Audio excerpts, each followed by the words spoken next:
Bom, doutora, já que a gente viu que a vitamina tem que vir do alimento mesmo, né? E o que o bom é comer bem, que é mais gostoso do que ficar tomando remédio também. Com certeza. Então, eu quero saber no caso dos velhinhos, né? Da tal da terceira idade. Detesto esse negócio de terceira idade. Eu prefiro muito mais ser velhinha do que estar na terceira idade. Então... Aliás, esse termo é controverso, porque terceira idade...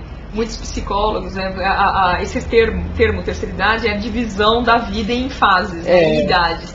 E na verdade a vida tem mais do que 3 fases. A vida tem umas 5, 6 fases. Então até esse termo ele é impreciso, meio impreciso. Pois é, doutora. Então eu quero saber, nesse caso, por exemplo, mulheres na menopausa. Eu vejo muito médico receitando vitaminas para as mulheres na menopausa, como vejo receitando para homens também mais velhos.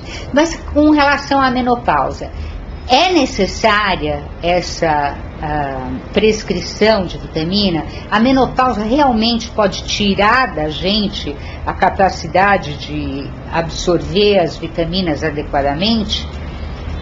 A menopausa diminuir a capacidade de absorção de vitaminas em si, não. A menopausa ela leva uma série de consequências no organismo. Logicamente que isso está associado ao processo de envelhecimento. No processo de envelhecimento, todas as funções orgânicas elas vão mudando. Vão mudando só que de forma lenta e progressiva. Então, sem dúvida nenhuma que o processo digestivo de um idoso, em geral, é um pouco diferente do processo digestivo de um jovem. Isso é ponto pacífico. Agora, que a menopausa em si seja uma indicação para o uso de polivitamínicos, não, pelo menos eu desconheço essa indicação. O que nós temos que ver é que muitas vezes a menopausa, ela cursa com outros problemas. Por exemplo, processos depressivos, desânimos ou simplesmente alterações que não chegam a ser exatamente uma depressão, mas é uma mudança no ânimo da pessoa, é uma fase de readaptação do organismo. Aliás, isso é uma coisa interessante falar da menopausa, porque eu sempre falo isso, né? A natureza com as mulheres, nesse sentido, ela é bem mais rigorosa do que com os homens. Por quê? Porque o processo de envelhecimento e a queda hormonal, no caso dos homens, ocorre de forma bem lenta e bem progressiva. Tanto é que esse termo andropausa ele é bastante questionável. Cientificamente falando, tem cientistas que não acreditam no termo andropausa, que haja uma pausa como equivalente à da mulher. Equivalente da mulher não há.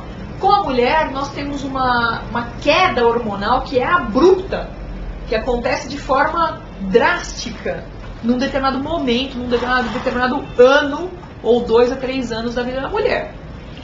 Então, sem dúvida que essas transformações no organismo dela levam a consequências. Em média, 50% das mulheres passam pela menopausa sem ter problema nenhum. 50% das mulheres, aliás, a Isabel lida muito com esse assunto e sabe muito bem sobre tudo isso que eu estou falando.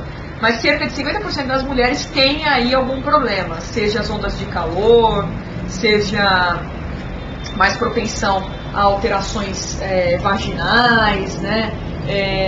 Seja depressão e por aí vai. Obesidade, né? Aumento de peso, então tudo isso está relacionado com a menopausa. Então a menopausa em si não é uma indicação para o uso dos polivitamínicos. Bom, quer dizer então que se a menopausa não é em si uma indicação para o uso de polivitamínicos e a mulher é bem mais, sofre, digamos assim, mudanças mais bruscas do que o homem, então o homem não precisa mesmo de polivitamínico só porque envelheceu, né? Ou precisa? Em geral não, O que na verdade eu advogo muito que a gente deve usar com muita parcimônia os polivitamínicos, de preferência sempre por indicação médica e não por automedicação.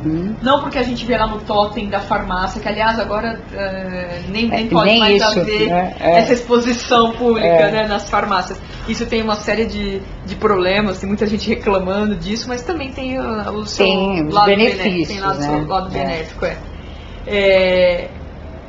Mas fato é que o que eu realmente nós acreditamos, nós que eu digo, não sou só eu, muitos dos médicos que pensamos que geriatria não é prescrever polivitamínico.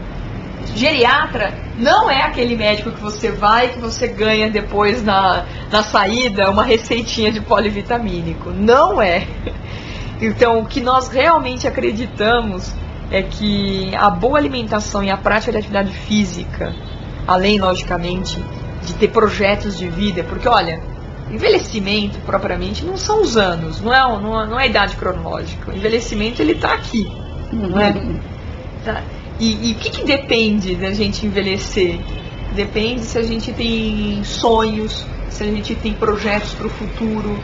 Nós vemos pessoas cronologicamente jovens que são os velhos, e nós vemos pessoas já muito avançadas de idade que têm uma grande juventude de alma. Ah, isso é muito bacana. É o grande consolo para quem, como eu, está se aproximando a passos ultra rápidos da terceira ou da quarta ou da 10ª, ou sei lá eu qual idade. Doutora Luciana, muito obrigada pela sua presença. Eu que agradeço, Isabel. Tem alguma coisa que queira acrescentar? Eu tenho a acrescentar que eu já falei isso, né? Mas que realmente a alimentação adequada e a prática da atividade física pode fazer toda a diferença na nossa saúde.